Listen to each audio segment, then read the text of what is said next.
As much as the Trump administration wants to blame the Democrats for the shutdown, even his most loyal lapdogs in the Republican Party are admitting that it's his fault and it's his problem. Senator Cruz and I came up with a plan. We said, look, it's a two-step process. The Democrats have offered to open up everything but ICE. Ted and I said, okay, let's accept their offer. And then at the same time, we would offer a bill for reconciliation where we don't need any Democratic votes to do whatever we wanted to do with ICE. And that way we're out of the shutdown and DHS is back open. We submitted that, Senator Thune submitted that to President Trump, as is his right. He said no deals with the Democrats. It would have worked. We could have had TSA paid by the end of the week. But the president said no deal. It's only been a few days of the almost Mark Wayne Mullen era. Oh, yeah. I know. So but it's I don't been know since 2 months that they. Oh yeah. Well, I was, very openly happy that Tom Homan was sent into Minneapolis and that there was an acknowledgement, albeit quieter, on the part of the president, though Tom Homan voiced it, that the way ICE was being run was unacceptable. And what Kristi Noem, Stephen Miller, and Greg Bovino were doing was out of line, and there are dead Americans as a result of it. That's my point, though. All three of those people are gone. Why wouldn't the Democrats just say, let's claim victory, because to fight another day, instead of doing this to the TSA agents and the traveling public? The Senate Democrats have put forward 7 standalone bills to fund TSA, and there have been 10 bills that would have funded TSA, CISA, Coast Guard, and FEMA. There was a discharge petition in the House the Democrats brought forward last week that the Republicans refused to sign on to. And saying that Donald Trump is the one who gave an off-ramp, John Thune went to him this weekend and said, we have a deal on this. I want this. I saw Ted Cruz is enthusiastic about it. And I know Ted Cruz loves to get an airport open in case he has somewhere to go. But they were offering him, saying, we can get ICE funding done through reconciliation. We just need 51 votes for that. We have the numbers. We can reopen the airports the way that you need them to be. We can fund FEMA, CISA, Coast Guard, et cetera. And Donald Trump said, no, I want the Save America Act, which you acknowledged last week, Dana, is not going to get passed.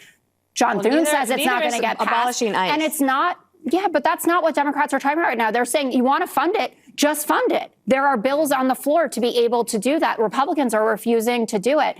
And the Save America Act is not a voter ID bill. It is a citizenship bill. The American public knows that. If you said you can show any ID when you show up to vote, people would go for that. If you say that you need to register with your passport or your birth certificate, that is not going to happen. And I've said it before, it's going to disadvantage Republican voters than Democratic voters, and none of them are illegal, in case you were going there, Jesse. Elon Musk has offered to pay TSA workers during this DHS shutdown. Is this something that you've been speaking to him about? Yeah, I'd love it. I think it's great. Let him do that. And I want to thank ICE because they stepped in so strongly. They'll do great. And if that's not enough, I'll bring in the National Guard. We're not going to have the Democrats destroy our country. These people are the most destructive, sick people, the Democrats. And they're fighting for this. They're fighting for men and women's sports. They're fighting for transgender for everybody. Everybody go out, get your kid a nice operation, and change the sex of your kids. Sky Harbor is one of the, I think, dozen or so airports across the United States where Donald Trump has deployed ICE agents in order to basically avoid actually funding folks who work at TSA or FEMA or other aspects of the Department of Homeland Security. So as a reminder, there has been a partial government shutdown of DHS for well over a month now. So these folks, the hardworking Americans who work at TSA, have now missed their first paycheck. So lines are getting longer, people are calling out sick.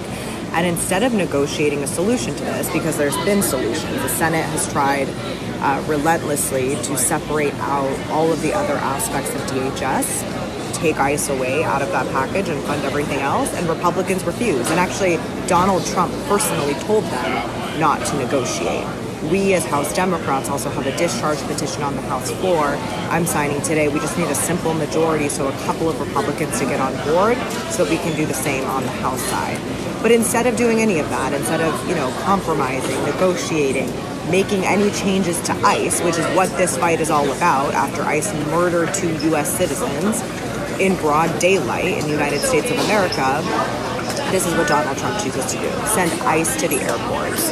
It's terrifying. I mean, there is no trust between ICE and the public. Very little trust. I mean, in general, the presence of ICE as federal law enforcement has decimated trust between the public and even local law enforcement. So I've been hearing from constituents about fear coming to the airports, especially those of us who may look different, have different skin colors, speak different languages. It's instilling more fear. And of course, ICE is not even trained to do whatever it is that they're supposed to do regularly, let alone now to be involved at massive airports across the country. So don't give up the advocacy. We need everyone to put a lot of pressure on their members of Congress, especially the Republicans and senators, to get this done. We need to pay TSA. We need to get ICE out of our airports.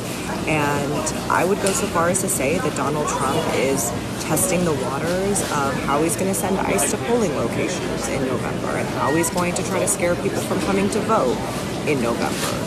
So this is all part of a broader plan. And I have no question about that.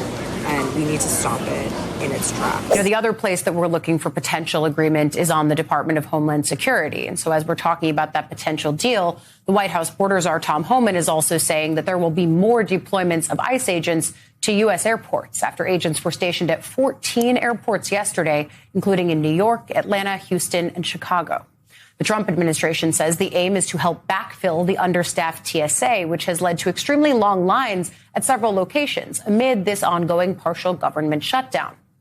That said, there are now new signs that a deal could be reached, and at least reached soon, to end it and reinstate funding for the TSA.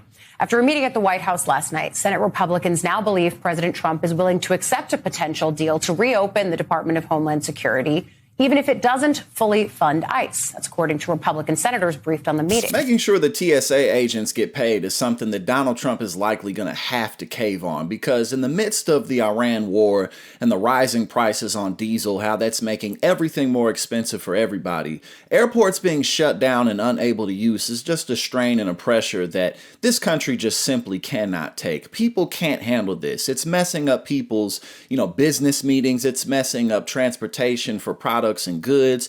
For example, just with the Iran war, I just bought a train ticket on Amtrak from St. Louis to Chicago.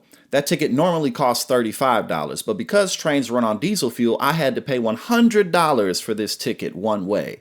This is absolutely destroying the economy. And so this is at least a win that Donald Trump can claim. It's at least something to give the economy a little bit of a boost. But the fact that Republicans have voted down 10 times opportunities to get TSA agents paid, nobody's really buying that this is a Democrat shutdown, because Republicans control the House, the Senate, and the executive branch. And at the end of the day, as people's lives are disrupted more and more, just everyday things, nobody's going to care. Ultimately, people are going to point the finger at Donald Trump, and rightfully so.